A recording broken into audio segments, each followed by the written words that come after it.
ஆன்லைனில் பார்த்து கொண்டிருக்கிறவங்களையும் அன்போடு கூட வாழ்த்துகிறேன். நான் உங்கள் எல்லாரையும் ஆசீர்வதிப்பாராக. 128ஆம் சங்கீதத்தில் 5வது வசனம். கர்த்தர் சீயோனிலிருந்து உன்னை ஆசீர்வதிப்பார். நீ ஜீவனுள்ள நாளெல்லாம் எருசலேமின் வாழ்வை காண்பாய். ஜீவனுள்ள நாளெல்லாம் எருசலேமின் வாழ்வை காண்பாய். எருசலேமை பற்றி நீங்க நெகேமியா 1ஆம் அதிகாரத்தில் வாசிக்கிற சமயத்தில் அங்கே என்ன சொல்லப்பட்டிருக்கிறது? எருசலேம் பாழாய் கிடக்கிறதையும் அதன் மதில்கள் சுட்டரிக்கப்பட்டு கிடக்கிறதையும் என்ன நெகேமியா அவன் கேள்விப்பட்டான், அறிந்து கொண்டான் என்று சொல்லி பார்க்கிறோம். ஆகவே நாம் நம்முடைய நிலையை நாம் முதலாவதாக அறிந்து கொள்ள வேண்டும், நாம் அதை உணர்ந்து கொள்ள வேண்டும். எருசலேம் என்று சொல்லும் பொழுது முதலாவது நான் சொன்னேன், நம்முடைய இருதயம், நம்முடைய பர்சனல் லைஃப், நம்முடைய வாழ்க்கை, நம்முடைய இருதயம். அப்போ இருதயத்தை எல்லா காவலோடும் காத்துக்கொள் அப்படின்னு சொல்லப்பட்டிருக்கிறது. ஆகவே நம்முடைய தனிப்பட்ட வாழ்க்கை இருதயம் அது எருசலேம் பட்டணத்துக்கு ஒப்பாக இருக்கிறது. அது ஒரு எருசலேம் பட்டணம்னா எருசலேமில் ஒரு ஆலயம் உண்டு, அந்த ஆலயத்தில் தேவன் வாசம் பண்ணுகிறார். எருசலேம் தேவன் வாசம் பண்ணுகிற இடமாக இருக்கிறது. கரங்களை உயர்த்தி கர்த்தரை மகிமைப்படுத்துவோமா? ஆகவே தான் ஆண்டவர் அன்றைக்கு பழைய ஏற்பாட்டில் சொல்லுகிற சமயத்தில் அவர் ஆசரிப்பு கூடாரத்தில் வாசம் பண்ணினார் என்றும் ஆலயத்தில் வாசம் பண்ணார் என்றும் நம்ம பார்த்தாலும், தாவீதிட்ட கேட்கிறார், நான் மனுஷனால் கை கட்டப்பட்ட ஆலயத்தில் எனக்கு எப்படிப்பட்ட ஆலயத்தை உண்டாக்குவீர்கள்? கைகளால் கட்டப்பட்ட ஆலயத்தில் நான் என்ன செய்ய மாட்டேன், வாசம் பண்ண மாட்டேன் என்று சொன்னார். அப்படி என்றால் அர்த்தம் என்ன? புதிய ஏற்பாட்டில் பார்க்கும் பொழுது நீங்களே தேவனுடைய ஆலயமாக இருக்கிறீர்கள். கர்த்தரை மகிமைப்படுத்துவான். நீங்களே, அதாவது உங்க இருதயம் தான் அவருடைய வாசஸ்தலம். ஆக வெளிப்படுத்தின விசேஷத்தில் வாசிக்கும் பொழுது, இதோ வாசற்படி நின்று கதவை தட்டுகிறேன், ஒருவன் என் சத்தத்தை கேட்டு கதவை திறந்தால் நான் அவனுக்குள் பிரவேசித்து அவனுக்குள் நான் என்ன செய்வேன், நான் வாசம் பண்ணுவேன், அவனோடு போஜனம் பண்ணுவேன், அவனும் என்னோடு என்ன செய்வான், போஜனம் பண்ணுவான் என்றால் இந்த ரிலேஷன்ஷிப், த டீப் ரிலேஷன்ஷிப், அதாவது இந்த ஃபெலோஷிப், ஒரு நெருக்கமான ஒரு உறவு கொண்டாடுதல் அப்படிங்கிறது அவருடைய அர்த்தமாக இருக்கிறது. சேர்ந்து நம்ம என்ன செய்வோம், சந்தோஷமா இருக்க முடியும், வாழ்க்கை வாழ முடியும் அப்படிங்கிறத ஆண்டவர் சொல்கிறார். ஆகவே இருதயத்தில் நம்முடைய இருதயம் அவர் வாசம் பண்ணுகிற ஒரு எருசலேமாக இருக்கிறது. சத்தமா கர்த்தரை மகிமைப்படுத்துங்க. நம்ம இருதயம் அவர் வாசம் பண்ணுகிறவர் அவருடைய ஆலயமாக இருக்கிறது, வாசஸ்தலமாக இருக்கிறது. ஆகவே அதற்குள்ளாலே அவர் வாசம் பண்ண வேண்டும் என்று சொல்லி விரும்புகிறார். அவர் நமக்குள்ளே வாசம் பண்ண வேண்டும் என்று சொன்னால் நாம் என்ன செய்ய வேண்டும்? கதவை திறக்க வேண்டும். He is knocking the door. நம்முடைய இருதயத்தின் கதவை என்ன செய்கிறார்? தட்டுகிறார். நம்மை கொண்டுதான் கர்த்தர் ஒவ்வொருத்தர் சுவிசேஷத்தின் மூலமாய் கதவை தட்டுகிறார். சுவிசேஷத்தின் மூலமாய் ஒவ்வொரு கதவையும் அவர் தட்டும் போது யார் கதவை திறந்து கொடுக்கிறார், இருதயத்தை திறந்து கொடுக்கிறார்களோ அவர்களுக்குள்ளே இயேசு அவர் வாசம் பண்ணுவார். அது அவருடைய வாசஸ்தலமா என்ன செய்கிறது? மாறுகிறது. ஆண்டவர் இயேசு அந்த எருசலேமுக்குள்ளாலே அவர் வாசம் பண்ண வேண்டும் என்று சொல்லி விரும்புகிறார். எருசலேமில் அவர் வாசம் பண்ண வேண்டும் என்று சொன்னால் அந்த எருசலேம் ஒரு ஆலயத்தில் வாசம் பண்ணணும். அந்த ஆலயம் இருக்க வேண்டும். ஆலயத்துக்குள் என்ன செய்ய வேண்டும்? அங்கே உடன்படிக்கை பெட்டி இருக்க வேண்டும், பலிபீடம் இருக்கணும், உடன்படிக்கை பெட்டி இருக்க வேண்டும், கிருபாசனம் இருக்க வேணும். இதெல்லாம் இருந்தால் தான் கர்த்தர் வாசம் பண்ணுவார். அங்கே பிரகாரம் இருக்கணும், பரிசுத்த ஸ்தலம் இருக்கணும், மகா பரிசுத்த ஸ்தலம் இருக்க வேண்டும். விதமாக எல்லாம் இருந்தால் தான் ஆண்டவர் அங்கே வாசம் பண்ணுவார். ஹல்லேலூயா. அதனால ஆலயத்தை கட்டும் முன்பு நமக்குள்ளால ஒரு வாசம் பண்ண வேண்டும் என்றால் முதலாவது செய்ய வேண்டிய காரியம் என்ன? நெகேமியா புஸ்தகத்தில் 1ஆம் அதிகாரத்தில் 2-3 வசனங்கள் என்று நினைக்கிறேன், வாசித்து பாருங்கள். எருசலேம் சுட்டெரிக்கப்பட்டு கிடக்கிறதை கண்டான். யார் பார்த்து கேள்விப்பட்டது? நெகேமியா கேள்விப்படுகிறான். 3ஆம் வசனம், அதற்கு அவர்கள் சிறையிருப்பில் மீந்திருக்கிறவர்கள் அந்த தேசத்திலே மகா தீங்கையும் நிந்தையும் அனுபவிக்கிறார்கள். எருசலேமின் அலங்கம் இடிபட்டதும் அதன் வாசல்கள் அக்கினியினால் சுட்டெரிக்கப்பட்டதுமாய் கிடக்கிறது என்றார்கள். ஆகவே அந்த விதமாக அந்த வாசல்கள் எல்லாம் சுட்டரிக்கப்பட்டு கிடக்கிறது, அலங்கம் எல்லாமே இடிக்கப்பட்டு கிடக்கிறது. அப்படி இருக்கும்போது அந்த முதலாவது அந்த பட்டணத்துக்குள்ளாலே, அந்த எருசலேமுக்குள்ளாலே வாசல்கள் கட்டப்பட வேண்டியது அவசியமாக இருக்கிறது. கரங்களை வைத்து ஆண்டவரை மகிமைப்படுத்துவோமா? ஹல்லேலூயா. அந்த வாசல்கள் கட்டப்படுவதை குறித்து நீங்கள் 3ஆம் அதிகாரத்தில் படிக்கிற சமயத்தில் அங்கே அநேக வாசல்களை என்ன செய்கிறீர்கள் பார்க்கிறீர்கள். அநேக வாசல்கள் அங்கே சொல்லப்பட்டிருக்கிறதை நீங்கள் பார்க்க முடியும். அந்த வாசல்கள் எல்லாவற்றையும், அந்த வாசல்கள் எல்லாவற்றையும் என்ன பார்க்குறீங்க? அங்கே ஆட்டு வாசல் இருக்கிறது, மீன் வாசல் இருக்கிறது, பழைய வாசல் இருக்கிறது. அதே போல இன்னும் அடுத்த வாசல் இங்கே பார்க்கும்போது பள்ளத்தாக்கின் வாசல் இருக்கிறது, குப்பைமேட்டு வாசல் இருக்கிறது, ஊரணி வாசல் இருக்கிறது, தண்ணீர் வாசல் இருக்கிறது, குதிரை வாசல் இருக்கிறது, கிழக்கு வாசல் இருக்கிறது. அதாவது அநேகருடைய வாழ்க்கை எப்படி இருக்கிறது என்றால் இந்த எருசலேமை போல தான் இருக்கிறது. எப்படி இருக்கிறது? 3ஆம் வசனத்தில் சொல்லி இருக்கிறபடி அலங்கம் இடிக்கப்பட்டதும் அதன் வாசல்கள் அக்னியால் சுட்டரிக்கப்பட்டதுமாய் கிடக்கிறது என்று சொல்லி இருக்கிறது. அலங்கம் இடிக்கப்பட்டு கிடக்கிறது, வாசல் சுட்டரிக்கப்பட்டு கிடக்கிறது. அலங்கம் என்று சொல்லுகிறதான சமயத்தில் என்ன, நம்முடைய இருதயத்தை நம்ம காக்கிறதுக்கு நமக்கு ஒரு அலங்கம் வேண்டும். நம் இருதயம் காக்கப்படுவதற்காக நமக்கு ஆண்டவர் கொடுத்திருக்கிற அலங்கம் என்ன தெரியுமா? ஐம்புலன்கள். கரங்களை வைத்து கர்த்தரை மகிமைப்படுத்துவோம். மெய், வாய், கண், மூக்கு, செவி அப்படின்னு உலக எல்லாருக்கும் தெரிஞ்ச ஒரு விஷயம் இல்லையா? எல்லாருமே சொல்லுவாங்க நமக்கு ஐம்புலன்கள். ஐம்புலன்கள் என்ன சொன்னா என்னது? மெய் அப்படின்னா இந்த உடம்பு, வாய் அப்படின்னா அந்த வாய், அதே போல கண், மூக்கு, செவி. மெய், வாய், கண், மூக்கு, செவி. இந்த ஐந்தும் ஐம்புலன்கள். இந்த ஐம்புலன்கள் தான் நம்முடைய பட்டணத்துக்கு பாதுகாவலான அரண்களாக இருக்கிறது. அதாவது வேதத்தில் நீங்கள் படிக்கிறதான சமயத்தில் நாகும் தீர்க்கதரிசியின் புஸ்தகத்தில் 2ஆம் அதிகாரத்தில் 2வது வசனம் நினைக்கிறேன், வாசித்து பாருங்கள். சிதறடிக்கும் முகத்துக்கும் பாக வருகிறான், அரணை காத்துக்கொள், வழியை என்ன செய், இல்லைன்னா வாசலை காவல் பண்ணு. வழியை என்றால் வாசல், வாசலை என்ன செய், காவல் பண்ணு என்று சொல்லப்பட்டிருக்கிறது. அதனாலே நம்முடைய இந்த இருதயத்துல பிசாசு உள்ளாலே போய், சாத்தான் உள்ளாலே போய், இங்கே இந்த எருசலேமுக்குள்ளாலே எதிரிகள் உள்ளாலே போய் அந்த பட்டணத்தை எல்லாம் இடித்து நாசமாக்கி போட்டார்கள். அப்படி போடுவதற்கு காரணமாக இருந்த அது உள்ளே போக முடியாமல் அங்கே அலங்கம் இருந்தது. அலங்கத்தை தான் முதலாவது இடித்தார்கள். அலங்கம் முதலாவது என்ன செய்யப்பட்டது? இடிக்கப்பட்டது. ஆண்டவர் எருசலேமு ஒப்பு கொடுத்ததுனால தான் அவங்க வந்து மேற்கொண்டார்கள். கர்த்தர் நமக்கு துணையாய் இருப்பார் என்றால் நிச்சயமாகவே நமக்கு பாதுகாப்பு உண்டு. சாத்தான் நம்ம இடிக்க முடியாது, சாத்தான் நம்ம குடும்பத்தை அழிக்க முடியாது, சாத்தான் இருதயத்துக்குள்ள வர முடியாது. சாத்தான் வர காரணம் என்ன? சாத்தான் சபையை இல்லாமல் ஆக்க முடியாது. சபையை இல்லாமல் ஆக்க காரணம் என்னன்னா, ஜெபம் இல்லைன்னா சிதறடிக்கிறவன் வருவான். ஜெபம் சபையில் இல்லைன்னா சபை சிதறடிக்கப்பட்டு போகும். ஜெபம் பண்ணினால் சபை இருக்கும், ஜெபம் பண்ணால் சபை வாழும். எருசலேமை ஒருவரும் அழிக்க முடியாது. அதாவது தாவீது போனாலும் சரி, யார் போனாலும் எருசலேம் இருக்கும், ஆட்சி நடக்கும். அப்படிப்பட்டதான விசுவாசம் உங்களுக்கு வேணும். கரங்களை வைத்து கர்த்தரை மகிமைப்படுத்துவோமா? சபையின் தலைவர் இயேசு, சபையினுடைய தலைவர் இயேசு. ஆகவே அவர் அவர் அவர் துவங்கப்பட்ட வேலை, அவர் ஸ்தாபித்ததான சபையை ஒருவரும் அழிக்கவே முடியாது. அது வாழும். எப்போ? சபையில் இருக்கிற மக்கள் ஜெபம் பண்றது வரையிலையும். ஜெபம் இருக்கும் என்றால் சபை வாழ்ந்து கொண்ட எருசலேமிலே அலங்கம் இடிக்கப்படாது. சபையை கத்த சாத்தான்ட்ட என்ன செய்ய மாட்டார்? ஒப்பு கொடுக்கவே மாட்டார். எத்தனை பேர் விசுவாசிக்கிறீங்க?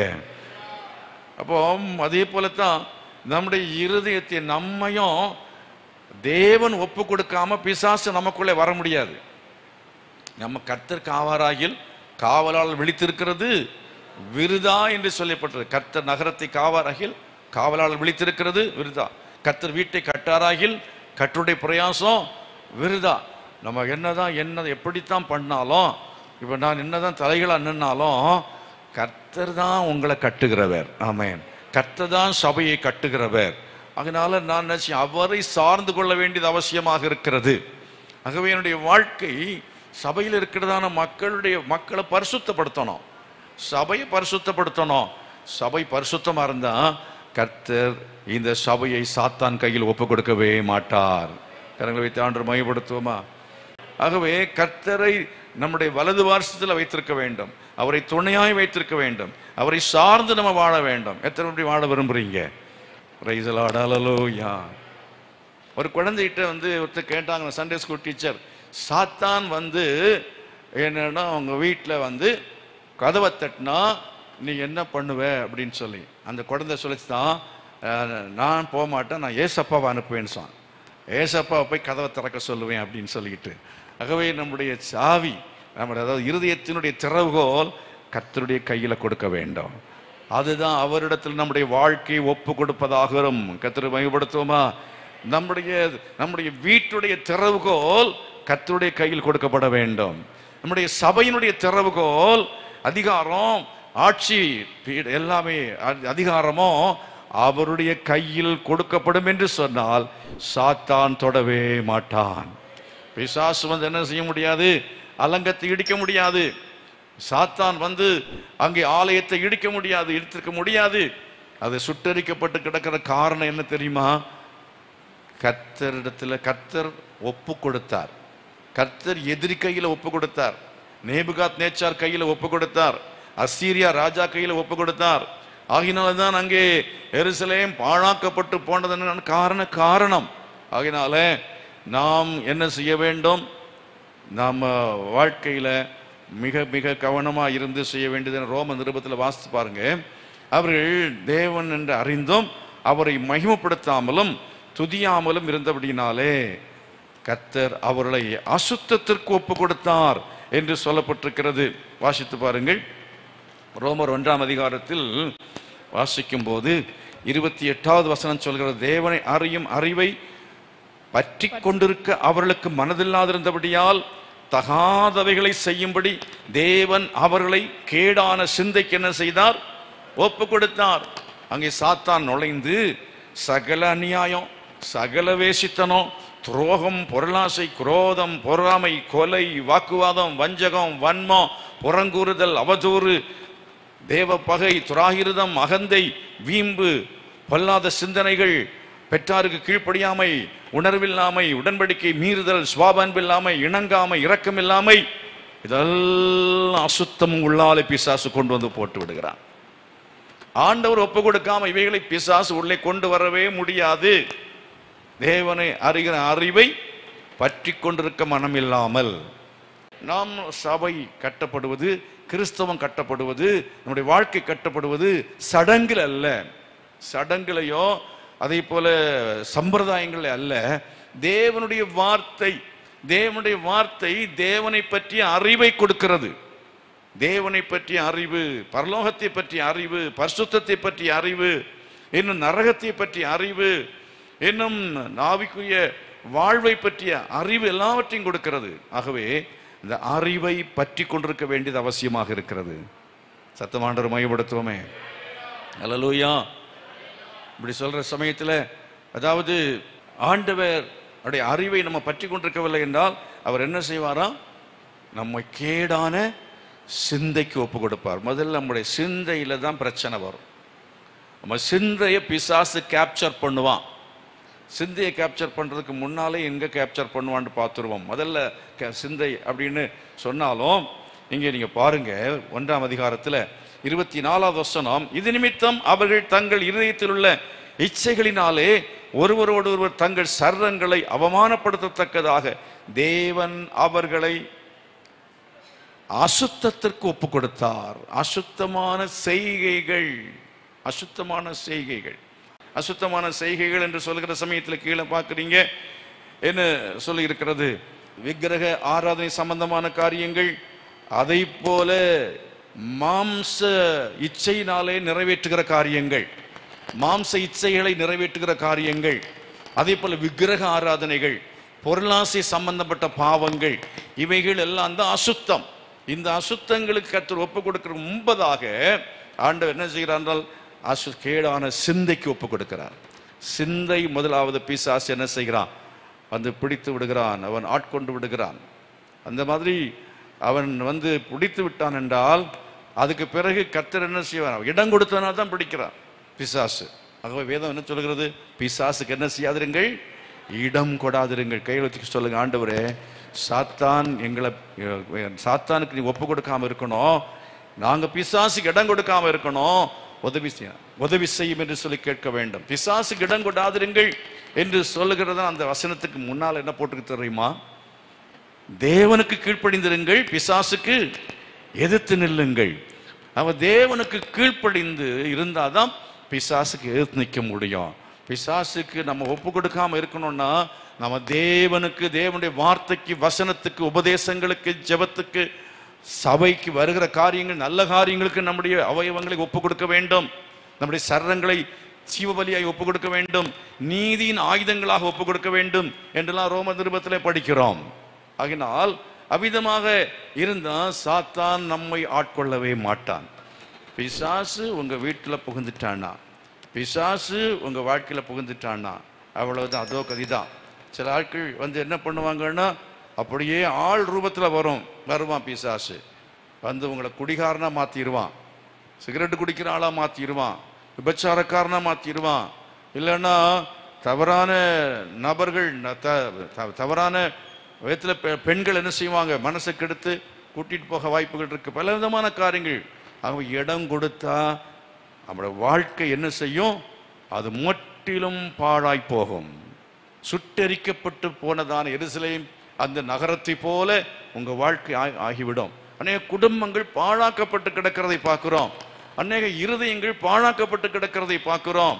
எல்லா அசுத்தங்கள் நிரம்பினதான ஒரு குப்பையாக இருதயம் இருக்கிறது, உங்க மனது இருக்கிறது.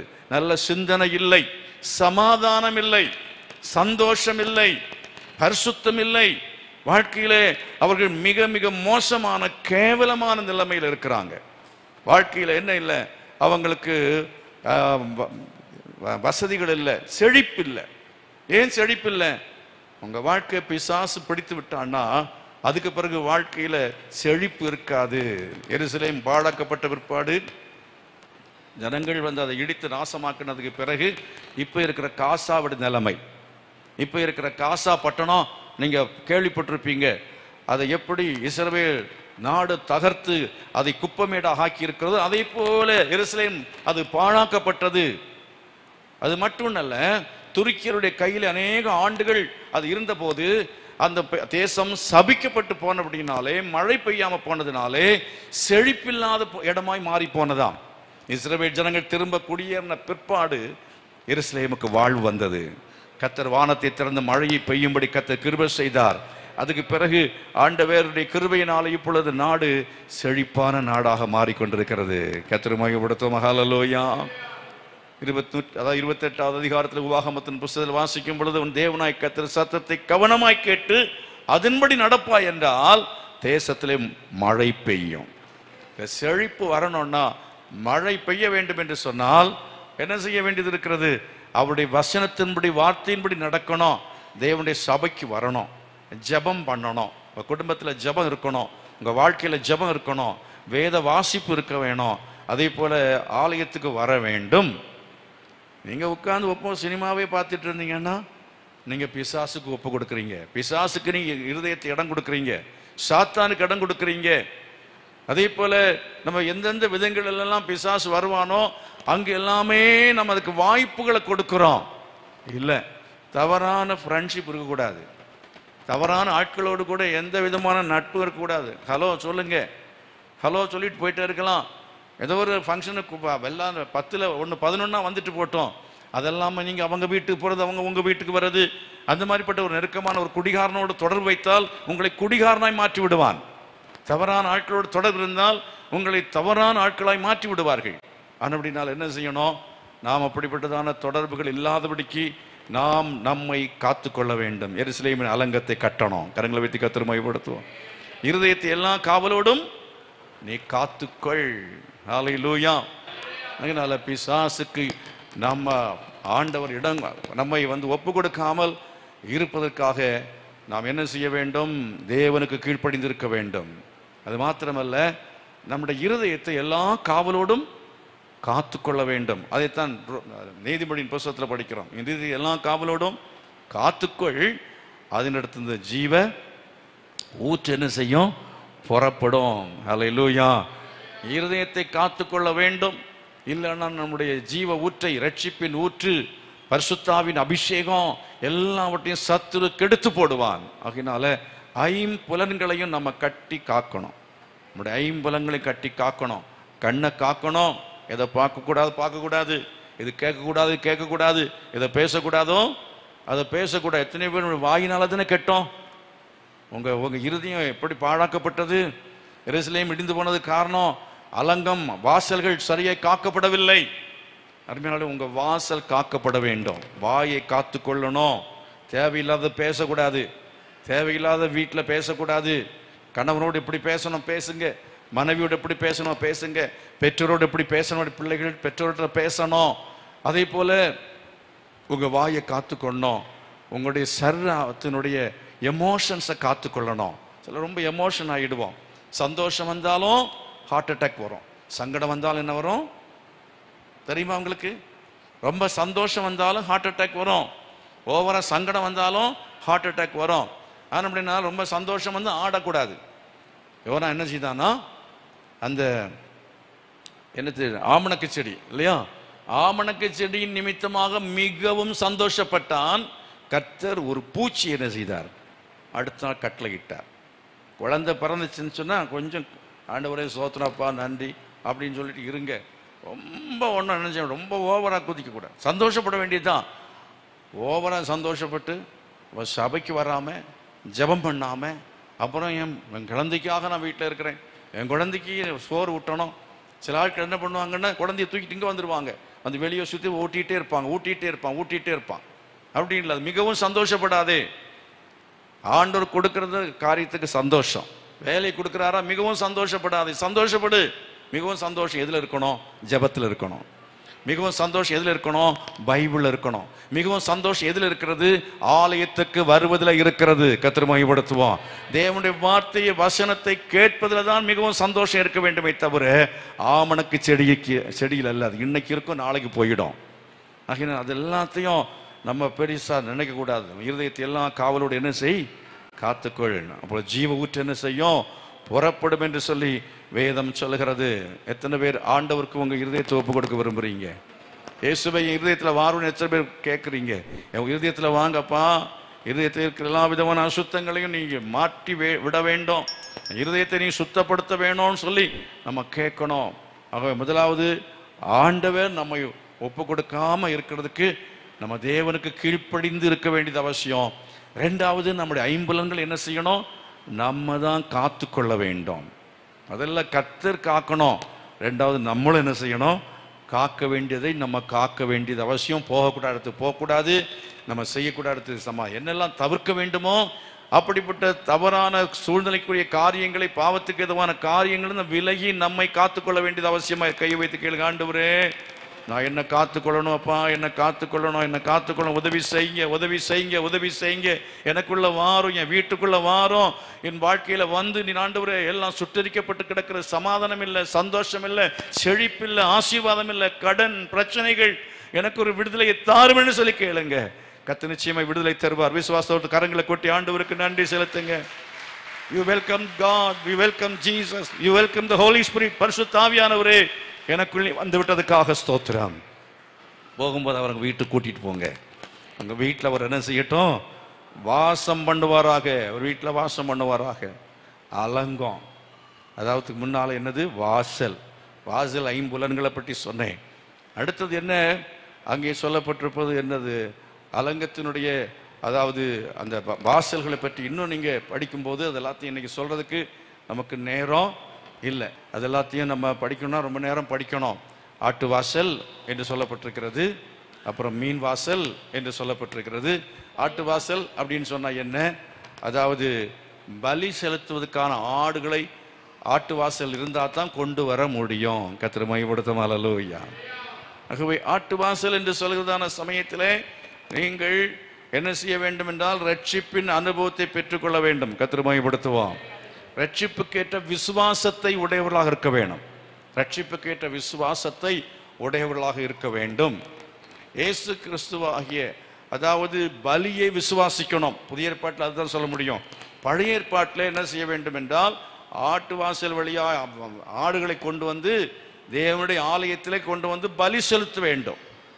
பலியில விசுவாசம் வைக்கணும். அந்த பலியிலே விசுவாசம் வைத்து நீங்கள் என்ன செய்ய வேண்டும் என்றால் ஆண்டவரை ஆராதனை செய்ய வேண்டும். அதுக்கு தான் ஆட்டு வாசல்.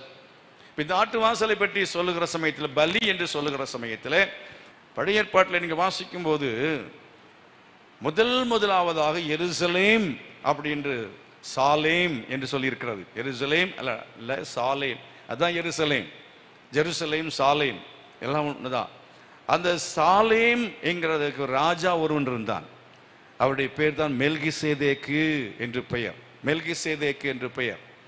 அந்த மெல்கிசேதேக்கு என்கிறதான அந்த நபர் ஆபிரகாம் யுத்தத்தில் வெற்றி பெற்று கொள்ளை பொருளாவற்றையும் அவன் கொண்டு வந்து வந்த பிற்பாடு அவன் என்ன செய்கிறான் பாருங்கள். முதலாவது இந்த ஆபிரகாம் செய்தது என்ன அப்படிங்கிறத நீங்கள் கவனித்தால் 14ஆம் அதிகாரத்தில் வாசிக்கிறீர்கள். 14ஆம் அதிகாரத்தில் 17வது வசனத்தில் இருந்து நம்ம பார்க்கும்போது அங்கே கீழே படிக்கிறோம். அதாவது சகல பொருட்களையும் திருப்பி கொண்டு வந்தான். தன் சகோதரன் எல்லோத்தையும் அவனுடைய பொருட்களையும் ஸ்திரீகளையும் ஜனங்களையும் திருப்பி கொண்டு வந்தான். அவன் கெதர்லாகோமேரையும் அவனுடன் ராஜாக்களை முறியடி திரும்பி வருகிற போது சோதோமின் ராஜா புறப்பட்டு ராஜாவின் பள்ளத்தாக்கு என்னும் சாவை பள்ளத்தாக்கு மட்டும் அவனுக்கு எதிர்கொண்டு போனான். இங்கே அந்த தோல்வியடைந்த ஆட்கள், சோதோமின் ராஜாக்கள் அவனுடைய ஆட்களை எல்லாத்தையும் இப்போ என்னன்னா பெற்றுக்கொள்ளும்படியாக என்ன செய்யறான், பொருட்களை எடுத்துக்கொள்ளும், ஆட்களை என்ன செய்யுங்க கொடுங்க அப்படின்னு சொல்லி கேட்கும்படியாக அந்த ராஜாக்கள் என்ன செய்யறாங்க வருகிறதை பார்க்கிறோம். யார் வர்றாங்க? அவன் திரும்பி வருகிற ராஜாவின் பள்ளத்தாக்கு என்னப்பட்டதான அந்த சாவை என்னும் பள்ளத்தாக்கு மட்டும் யார் வந்தது? சோதோமின் ராஜா. யார் வந்தது? சோதோமின் ராஜா புறப்பட்டு வருகிறதை பார்க்கிறோம். அவன் எதற்காக வருகிறான்? இப்ப நீங்க நல்லா கவனிக்கணும். இதுல ஒரு விஷயத்தை நான் வேகமாக சொல்லி போகிறது மட்டும் இல்லாமல் கொஞ்சம் பைபிளில் இந்த சில விஷயங்களையும் நீங்கள் புரியும்படியாக சில சொன்னால் தான் நல்லது இல்லையா?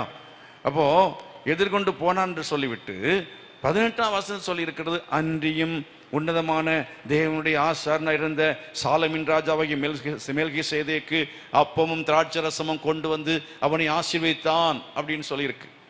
இப்போ மெல்கிசேதேக்கு என்பது இது யார் அப்படின்றால் அது ஆண்டவராகிய இயேசு கிறிஸ்துவை குறிக்கும் அப்படிங்கிறதை குறித்து எபிரேயர் 7ஆம் அதிகாரம் முழுவதும் படித்து பாருங்கள். எபிரேயர் அதிகாரத்தில் 7ஆம் அதிகாரம் முழுவதும் நீங்கள் படிக்கும் பொழுது இது ஆண்டவராகிய இயேசு கிறிஸ்துவை குறிக்கும். அதுக்குள்ளே போனால் இப்போ நான் அது நிறைய பைபிள் ஸ்டடியாக நடத்தணும், அது நிறைய அதை பற்றி பேசணும். இயேசு கிறிஸ்து தான் அங்கே மெல்கிசேதேக்கு ஒப்புமை. 119ஆம் சங்கீதத்திலையும் அந்த மெல்கிசேதேக்குங்கிறதை பற்றி சொல்லப்பட்டிருக்கிறது. ஆகவே வம்சம் துவக்கமும் முடிவும் இல்லாதவர், வம்ச வரலாறு இல்லாதவர், இதெல்லாம் ஒப்புமையாக சொல்லும் பொழுது அங்கே எபிரேய நிருபக்காரன் இயேசு கிறிஸ்துவை ஒப்புமையாய் சொல்கிறதை பார்க்கிறோம். அப்ப சாலமின் ராஜா யார்? நம்முடைய இருதயத்துக்கு ராஜாவாக யார் இருக்கணும்? மெல்கிசேதேக்கு. கைவை சொல்லுங்க, மெல்கிசேதேக்குங்கிற எங்கள் ஆண்டவரே எங்களுக்குள் வருவீராக. துவக்கவும் முடிவும் இல்லாதவர், துவக்கவும் முடிவும் இல்லாதவர், வம்ச வரலாறு, வம்சத்தின் வரலாறு இல்லாதவர். கடவுளுக்கு வம்ச வரலாறு கிடையாது. இதனை கூடாது. இயேசு கிறிஸ்து மனுஷன், தாவீதின் குமாரன் என்று போட்டிருந்தாலும் அவர் மாம்சத்தில் வந்த கிறிஸ்துவனுடைய வரலாறு. ஆனால் இயேசு என்கிற தேவனுக்கு வம்ச வரலாறு இல்லவே இல்லை. எத்தனை பேர் ஆமென் சொல்றீங்க? இயேசு என்கிற தேவன் அவருக்கு துவக்கமும் முடிவும் இல்லை. ஆகவே இந்த இயேசு கிறிஸ்துவாகிய மெல்கிசேதேக்கு அவர்தான் சாலேமின் ராஜாவாக இருக்கிறார். உங்க இருதயத்தில் அவர்தான் ராஜாவாக இருக்கணும். இந்த சபையில் அவர்தான் ராஜாவாக இருக்கணும். அவரை தான் உயர்த்த வேண்டும். இங்க வேற எந்த மனுஷனையும் உயர்த்தவே கூடாது. இங்கே இந்த மேடையில பாட்டு பாடும் பொழுது யாரும் மகிமை எடுக்கவே கூடாது. ஆராதனையில அவருடைய நாமம் மட்டுமே உயர்த்தப்பட வேண்டும். கரங்களை சேர்த்து கர்த்தரை மகிமைப்படுத்துவோம். ஹல்லேலூயா. அவ்விதமாக அவர் உயர்த்தப்பட வேண்டிய ராஜாதி ராஜாவாக இருக்கிறார். உங்க குடும்பத்துல அவர் ராஜாவாக இருக்க வேண்டும். சொல்லுங்க, எங்க வீட்டுக்கு நீ ராஜாவா இரு ஆண்டவரே. ட்ரம்ப் அதிபராக வந்த உடனே உலகத்தில் உள்ளவங்க நல்லது நடக்க போகுது அப்படின்னு நிறைய பேர் பெரிய கொண்டாட்டம் பாரு. ஒரு பெரிய மாற்றங்கள்லாம் வந்துகிட்டு இருக்கு. அமெரிக்காவை பல மாற்றங்கள் அப்படின்னு சொல்ற சமயத்துல அப்ப எப்படின்னு அது நமக்கு அப்புறம் தெரியாது.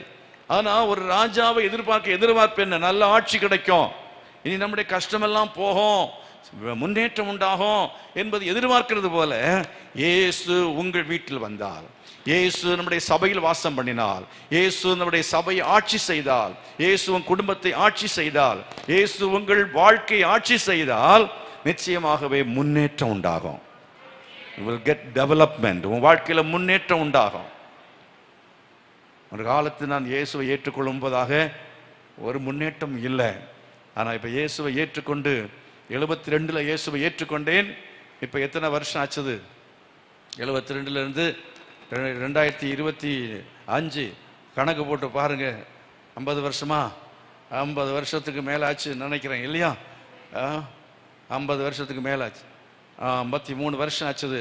இந்த 53 வருடமாக இந்த ராஜா எனக்குள்ள இருக்கிறபடினாலே, என் வாழ்க்கையில் வந்ததுனாலே எனக்குள்ள நிறைய டெவலப்மெண்ட். கரங்களை வைத்து கர்த்தரை மகிமைப்படுத்துவோமா?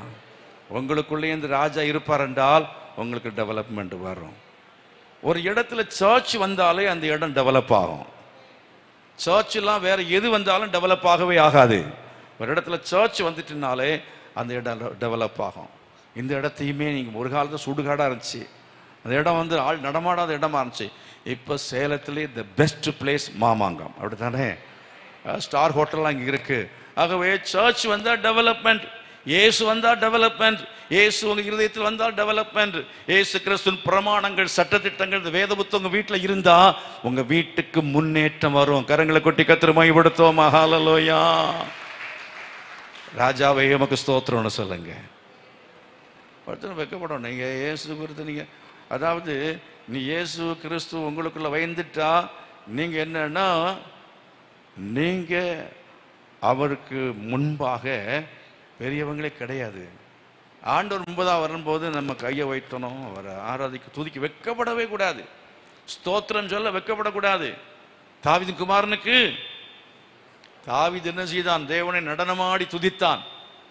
பெரிய ராஜா, அவர் ராஜாவாக இருந்தவன் 40 வருஷம் வெற்றியோடு ஆட்சி செய்தான். அவனுடைய தேசம், இஸ்ரவேல் தேசம் அவ்வளவு செழிப்படைவதற்கு காரணமாக இருந்தது அவன் வெக்கப்படாம ஆண்டவரை ஆராதிக்கிறவன். சில டைம் ரொம்ப வெக்கமா இருக்கும், ஆண்டவரை துதிக்கிறது வெக்கமா இருக்கும். என்ன வெக்கம்? அது என்ன வெக்கம்? அது நம்ம மனுஷன் அப்படி நினைக்க, நமக்குள்ள என்னன்னா ஒரு பெருமை. உங்களுக்குள்ள பெருமை இருக்கிற வரையிலையும் ராஜாவை நீங்கள் துதிக்க முடியாது. ஆண்டவரை எப்போதும் துதிக்கணும். ஹல்லேலூயா. நீங்க தாழ்மை வரணும், தாழ்மை வரணும்.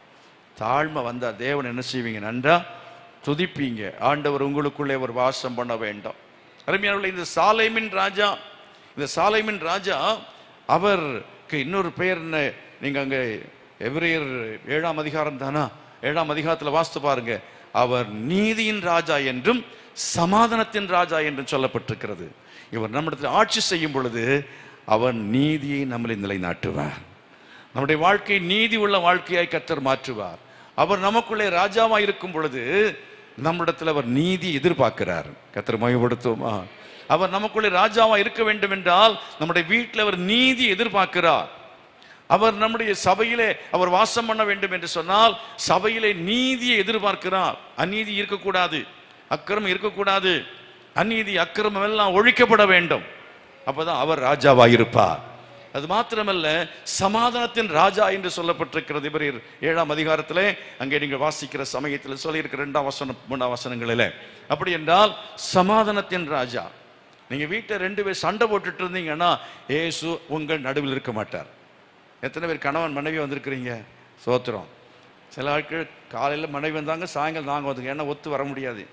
நீங்கள் 2 பேரும் சேர்ந்து என்னன்னா கொஞ்சம் நிம்மதியாவது ஞாயிற்றுக்கிழமை இருக்கிறதுக்காக தான் காலையில் அவளை அனுப்பிட்டு சாயங்காலம் வந்தேன்.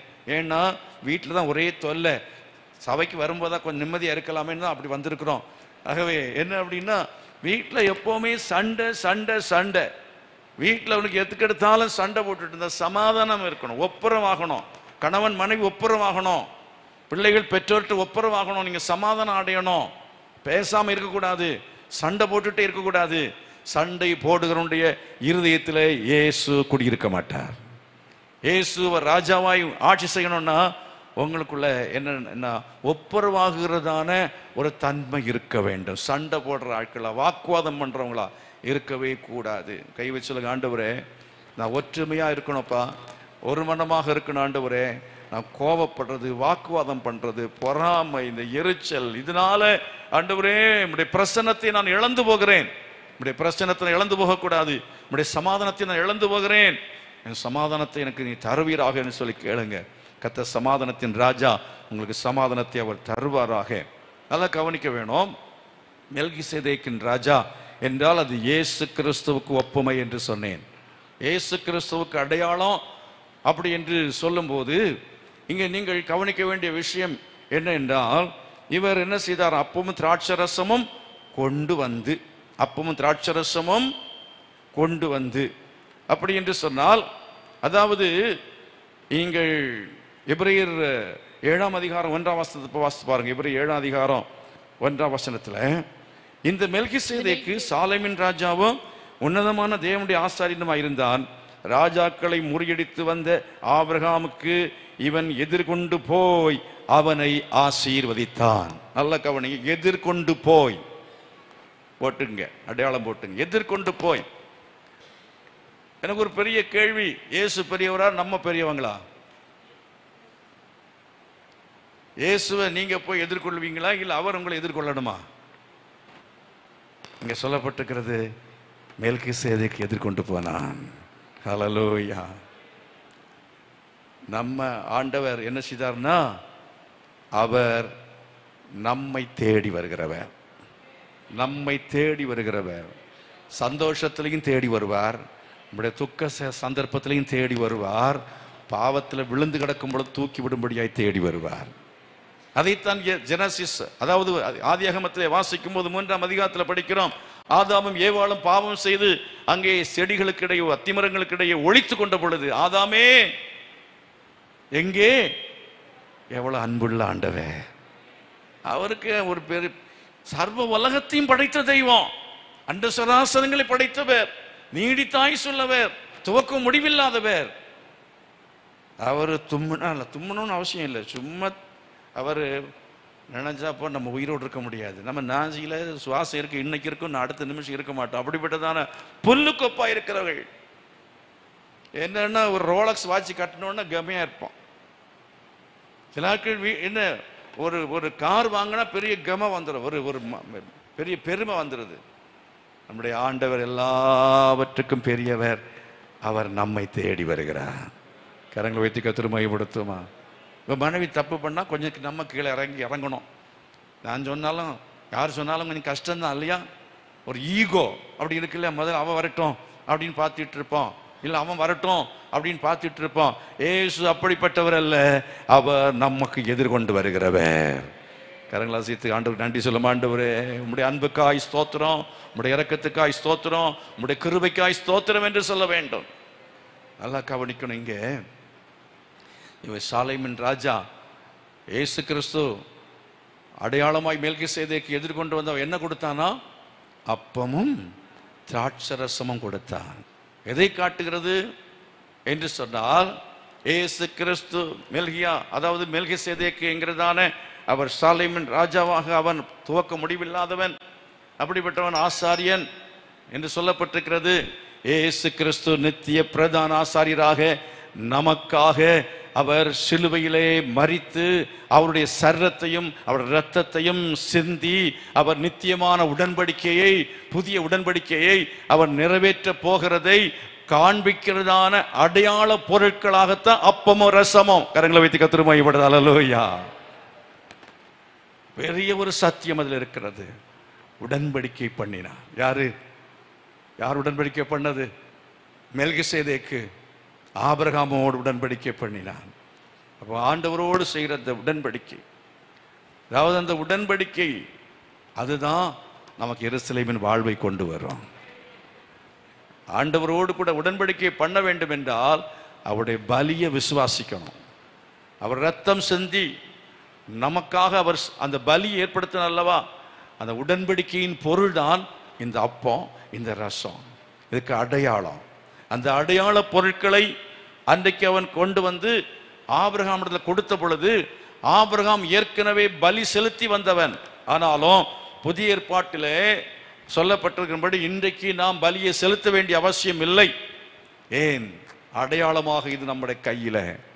புதிய ஏற்பாட்டில் இயேசு கிறிஸ்து அவர் இந்த உலகத்தில் வந்து அவர் பலியான பிற்பாடு நாம் பலி செலுத்த வேண்டிய அவசியம் இல்லை.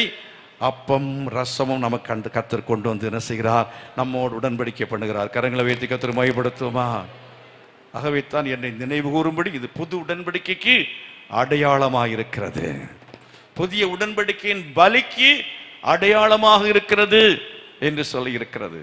ஆகவே இயேசு கிறிஸ்துவோடு கூட பலியினாலே அவருடைய பலியை விசுவாசித்து அந்த உடன்படிக்கையை யார் யார் ஏற்றுக்கொள்கிறீர்களோ உங்கள் குடும்பத்தில் எருசலேமின் வாழ்வு உண்டாகும். அப்படிப்பட்ட சபைகளிலே எருசலேமின் வாழ்வு உண்டாகும். அப்படிப்பட்ட இருதயத்திலே எருசலேமின் வாழ்வு உண்டாகும். எத்தனை பேர் ஆமென் சொல்றீங்க? எத்தனை பேர் அந்த எருசலேமின் வாழ்வு வேணும்? எருசலேமின் வாழ்வு என்று சொன்னால் என்ன என்பதை குறித்து சொல்லி முடிக்கவே முடியாது. நான் 1ஆம் தேதி சொன்னது அந்த தலைப்பு வாசிக்கிறேன். ரட்சிப்பின் சந்தோஷம், உழைப்பின் பலன், உலக நன்மைகள், பண்பு அடங்கியதான வாழ்க்கை, குடும்ப வாழ்க்கை, குடும்பத்துடன் ஒரே சபையில் ஆராதனை, ஆவிக்குரிய ஆசீர்வாதங்கள், நீடித்த ஆயுசு நாட்கள், தேச ஆசீர்வாதமான தேசம், கர்த்தருக்கு பயப்படுகிற வாழ்க்கை, கர்த்தருக்கு பயந்து ஜீவிக்கிற பயபக்தியான வாழ்க்கை, கர்த்தருடைய வார்த்தையின்படி வசனத்தின்படியாய் கை கொண்டு வாழ்கிற வெற்றி வாழ்க்கை. கரங்களை உயர்த்தி கர்த்தர் மகிமைப்படுத்தாலோ ஐயா. இந்த 10 ஆசீர்வாதங்களையும் தான் இந்த 128ஆம் சங்கீதத்தில் நீங்க படிக்க முடியும். இதுதான் எருசலேமின் வாழ்வு. இந்த எருசலேமின் வாழ்வு எத்தனை பேருக்கு தேவை?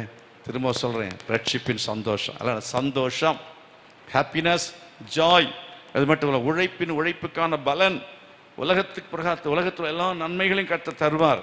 பண்புகள் அடங்கியதான நல்ல சுபாவங்கள் அடங்கிய வாழ்க்கை, சுபாவம் உள்ளதான மனைவி, சுபாவம் உள்ளதான கணவன், நல்ல சுபாவம் உள்ளதான பிள்ளைகள், நல்ல குடும்பம். அந்த குடும்பத்தோடு ஒரே சபையில வந்து நம்ம ஆராதிக்கிற ஆராதனை. கரங்களை வைத்து கர்த்தர் மகிமைப்படுத்துவோம். பந்தியை சுற்றிலும் ஒலிவு மர கண்டுகளை போல இருப்பாங்க. குடும்பமா சபை, நானும் வீட்டாரும் என்றால் கர்த்தரையே சேவிப்போம். அது மட்டும் இல்லை, ஒரே சபையில் ஆராதனை. புருஷன் அந்த சபை, மனைவி இந்த சபை, பிள்ளைங்க இந்த சபை, அப்படிங்கிறது அலைஞ்சிட்டு இருக்கிறதான குடும்பமாக இருக்கவே இருக்காது. கர்த்தர் ஒரே சபையில கொண்டு வந்து உங்களை ஆசீர்வதிப்பார்.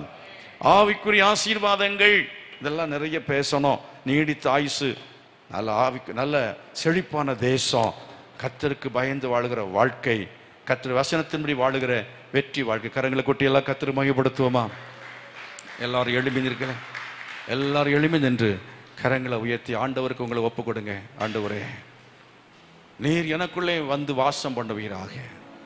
ஓ ஹல்லேலூயா. வாசல்களை, கதவுகளை திறவுங்கள், அநாதி கதவுகளை உயருங்கள், மகிமையின் ராஜா உட்பிரவேசிப்பார். சொல்லுங்க, வாசல்களே உங்கள் தலைகளை உயர்த்துங்கள், அநாதி கதவுகளே உயருங்கள், மகிமையின் ராஜா உட்பிரவேசிப்பார். இயேசு எங்களுக்குள்ள வரணும்னு சொல்ற ஆட்கள் கை வைத்து கேளுங்க. ஆண்டவர், ஐ சரண்டர். கை வைத்து அடையாளம் என்ன தெரியுமா? இயேசுவே, நான் என்னை ஒப்பு கொடுக்கிறேன், நீர் எஜமான், நீ சொல்றபடி வாழ்வதற்கு ஐ சரண்டர் மை லைஃப். என் வாழ்க்கையை நான் அர்ப்பணம் செய்கிறேன் ஆண்டவரே, அர்ப்பணம் செய்கிறேன். என் வாழ்க்கையில நீர் வரணும், என் வாழ்க்கையில ராஜாவா இருக்கணும், நீர் குடும்பத்துக்கு வரணும், என் குடும்பத்துக்கு சீர்கேடுகள் எல்லாத்தையும் மாற்றி முன்னேற்றமான வாழ்வை நீர் தரணும் ஆண்டவரே. இந்த சபையில நீர் வாசம் பண்ணணும். கையை வைத்து தேவ சபை எல்லாரும் சொல்லுங்க, ஹல்லேலூயா, glory to God. இதோ மனுஷர்கள் மத்தியில வாசம் செய்யும். ஆமென், ஹல்லேலூயா. கேளுங்க, எங்க மத்தியில வாசம் பண்ணுங்கப்பா, எங்க மத்தியில வாசம் பண்ணுங்க, எங்கள் மத்தியில வாசம் பண்ணுங்க, குடும்பத்துல வாசம் பண்ணுங்க. இங்க மதில்கள் எடுத்து கட்டுவீராக. ஓ, எங்களுடைய குடும்பத்தில் செழிப்பை மறுபடி தருவீராக. Hallelujah. Glory to God. Thank you, Jesus. Thank you, Lord. Hallelujah. இதோ மனிதர்கள் மத்தியில் வாசம் செய்பவரே, எங்கள் நடுவிலே வசித்திட விரும்பிடும் தெய்வமே. இதோ மனிதர்கள் மத்தியில் வாசம் செய்பவரே, எங்கள் நடுவிலே வசித்திட விரும்பிடும் தெய்வமே. உமக்கு சிங்காசனம் அமைத்திட உம்மை துதிக்கிறோம் இயேசுவே. பரிசுத்த அலங்காரத்துடனே உம்மை தொழுகிறோம் இயேசுவே. உமக்கு சிங்காசனத்தை போடுங்கப்பா. உம்மை துதிக்கிறோம் இயேசுவே. பரிசுத்த அலங்காரத்துடனே உம்மை தொழுகிறோம் இயேசுவே. எங்கள் மத்தியில் உலாவிடும் எங்களோடு வாசம் செய்யும். எங்கள் மத்தியில் உலாவிடும் எங்களோடு வாசம் செய்யும். அல்லேலூயா, ஓசன்னா. அல்லேலூயா, ஓசன்னா. அல்லேலூயா, ஓசன்னா. கரங்களை வைத்து அப்படி ஆராதனை செய்வோமா? அல்லேலூயா. ஆராதனை ஆலயம் கட்டப்படட்டும், பலிகள் செலுத்தப்படட்டும். தேவ பிரசன்னம் எங்க இருக்கிறதோ அங்கே தான் வாழ்வு இருக்கிறது. எருசலேமின் வாழ்வை காண்பார். அல்லேலூயா, ஓசன்னா. அல்லேலூயா, ஓசன்னா. அல்லேலூயா, ஓசன்னா. கர்த்தர் இரட்சகருமாயிருக்கிற இயேசு கிறிஸ்துவின் கிருபையும் பிதாவாகிய தேவனுடைய அன்பும் பரிசுத்த ஆவியானுடைய அந்யோன்யைக்கும் சமாதானம் பாதுகாவலும் நம் அனைவரோடும் சகல பரிசுத்தவான்களோடு கூட இன்னும் இன்றைக்கு நிலைத்திருப்பதாக. ஆமென். கரங்களை கொட்டி ஆண்டவருக்கு நன்றி செலுத்துவோம். கர்த்தர் கொடுத்த நல்ல ஆராதனைக்காக, வார்த்தைகளுக்காக. God bless you.